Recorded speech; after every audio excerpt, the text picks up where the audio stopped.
Bonjour et bienvenue sur Design et Maracas et plus particulièrement sur la playlist Sketch et Maracas. Dans cette 5e vidéo, nous allons voir l'outil texte et comment créer des styles de texte.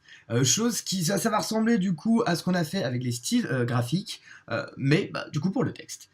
On va voir l'outil texte très rapidement parce que franchement c'est un outil qui est exactement la même chose qu'on peut voir un peu partout. Je vous le montre quand même comme ça c'est fait et on pourra pas me dire d'avoir été fainéant.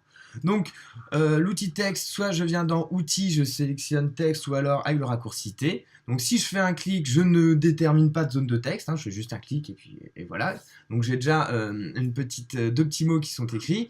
Ici je vais pouvoir venir choisir la police, voilà, changer la typeface si je veux. La graisse, si jamais la typeface nous permet d'avoir plusieurs types de fontes, voilà. Je vais avoir la possibilité de choisir la couleur, de choisir la taille. Alignment, ça on verra un peu plus tard.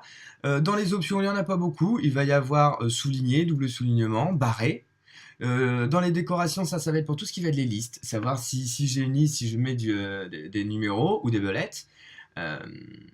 Ici, je vais avoir tout ce qui est lowercase et uppercase. Donc, si je décide que tout est en minuscule, tout en majuscule, ou si, en fonction de ce que moi j'ai choisi en appuyant sur ma petite touche de majuscule, savoir ce que je voulais avoir. Donc, on va voir que les options sont vraiment... Sketch est réduit au minimum, mais a priori, ça me suffit parfaitement. Nous allons avoir les espacements... entre les caractères, l'interlignage et les paragraphes, si on a des paragraphes, choisir l'opacité ici, et le mode de fusion. Ce qu'on va avoir un peu en plus ici, c'est la possibilité d'ajouter une couleur, des dégradés, des choses comme ça. Par exemple, ajouter un dégradé dans Photoshop, de mon souvenir en tout cas, ça fait un moment que je n'ai pas vraiment utilisé, c'était un peu la galère, alors qu'ici, je peux très facilement venir ajouter un dégradé à mon calque de texte, par exemple. On pourra venir lui mettre du shadow, etc., sans problème. Bon. Alors, tous ces éléments qui vont être ici vont nous permettre donc du coup de créer un style de texte. Par exemple, là, j'en ai pas, je pourrais venir tout simplement lui dire, je viens créer un style de texte, new style de texte, title. On reviendra s'en servir après. Le style de texte, on le retrouve dans InDesign, on a ça, même dans Photoshop, on a ça. C'est exactement ce qu'on a sur les formes. C'est-à-dire qu'on va venir associer une fonte, une taille, une graisse, une couleur, des options, tous ces éléments-là, qu'on va venir associer à un calque de texte, et qu'on va pouvoir venir, lorsqu'on va créer un autre texte un peu plus tard, on va pouvoir venir lui associer ce style, et automatiquement, si on souhaite faire des changements sur notre style title, à chaque calque de texte auquel on aura associé ce style, le changement va s'effectuer. Bon, si ça paraît un peu obscur jusqu'ici, vous inquiétez pas, j'ai un exemple pour ça. Donc là, j'ai juste utilisé mon élément de texte pour créer quelque chose. Je vais avoir la possibilité aussi de venir, lorsque j'utilise mon élément de texte, de pouvoir venir lui associer toute une zone. Donc dans toute cette zone, on va retrouver quelque chose de classique. Voilà, je vais pouvoir venir dupliquer du texte en veux-tu en voilà. Donc il ne dépassera pas la zone que vous avez fixée.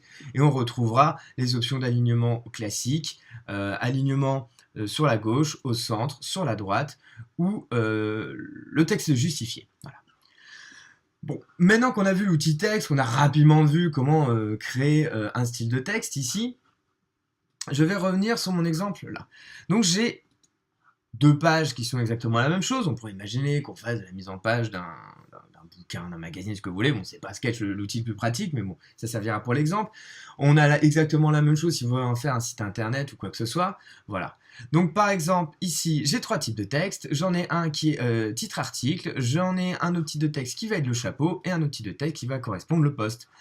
Imaginons que je décide que mon titre de texte, je ne veux plus du Big Colson comme de la fonte, et que j'aimerais du coup le changer. Sauf que le problème, c'est que ces titres, je les ai mis un peu partout, avec ce style. Si je n'ai pas créé de style de texte, si vous voulez, je serai obligé d'aller reprendre chaque calque de titre et venir apporter les modifications. Alors que là, si je lui demande, non, en fait, ça me branche pas trop, je préfère changer de style et plutôt mettre, je sais pas moi, du Belafonte, voilà. Il me suffira de venir mettre à jour mon style de texte titre-article. On va aller un peu plus loin, je vais même venir lui changer sa couleur, elle lui mettre une couleur bien pumpy. Voilà, un petit bleu. Et si je décide de maintenant mettre à jour tout ça, il va venir le changer partout où est-ce que j'aurai un calque de test où j'aurai attribué cette couleur. Voilà. C'est pareil ici, si je décide de plus le mettre en bold, mais en bold oblique, je vais le faire ici et automatiquement il va venir le changer là. Vous voyez, en fait, les styles de calque, styles de graphique et styles de calque, ça va vraiment nous permettre de codifier et d'homogénéiser notre design de telle manière à déjà à ne pas partir en live, à pas avoir des titres qui vont avoir des pixels, une tête de pixels différents, etc. Ce qui n'est pas très très bon. Et surtout va nous permettre de gagner du temps en cas de changement. Et on va aller encore plus loin d'ici quelques vidéos lorsqu'on abordera les symboles dans Sketch, qui est une grande puissance de Sketch et qui va nous permettre d'aller encore plus loin là-dedans. J'espère que cette vidéo vous aura été utile. Ciao et sketchez bien.